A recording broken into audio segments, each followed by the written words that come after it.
இன்றே டவுன்லோட் செய்து உங்கள் ஃபேவரட் ஷோக்களை என்ஜாய் பண்ணுங்க. எங்கேயோ பார்த்திருக்கேன், ஆனா யாருன்னா எனக்கு ஞாபகமே வர மாட்டேங்குது.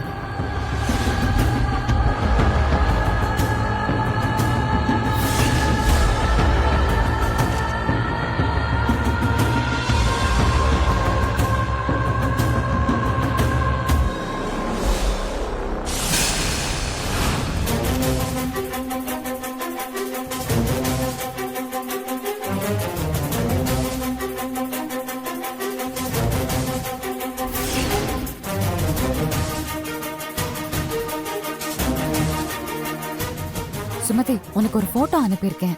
காஞ்சிபுரத்துல பார்த்த மாதிரி இருக்கு, ஆனா யாருன்னு எனக்கு சரியா தெரிய மாட்டேங்குது. கொஞ்சம் பார்த்து சொல்றியா? அம்பலம் சார், நீங்க ரொம்ப நல்லவர். உங்க மனசில் இருக்கிறதெல்லாம் சொல்லிட்டீங்க. நானும் என் ரகசியத்தை உங்ககிட்ட சொல்லி ஆகணும் சார். நான் மலேசியாவே இல்லை, காஞ்சிபுரம் தான் எனக்கு சொந்த ஊரு. ஜனனிய யாருன்னு எனக்கு தெரியாது. நான் மலேசியாவே போனதே இல்லை. உங்க வீட்டு லாக்கர்ல இருக்க நகையை திருடுறதுக்கு தான் நான் வந்திருக்கேன்.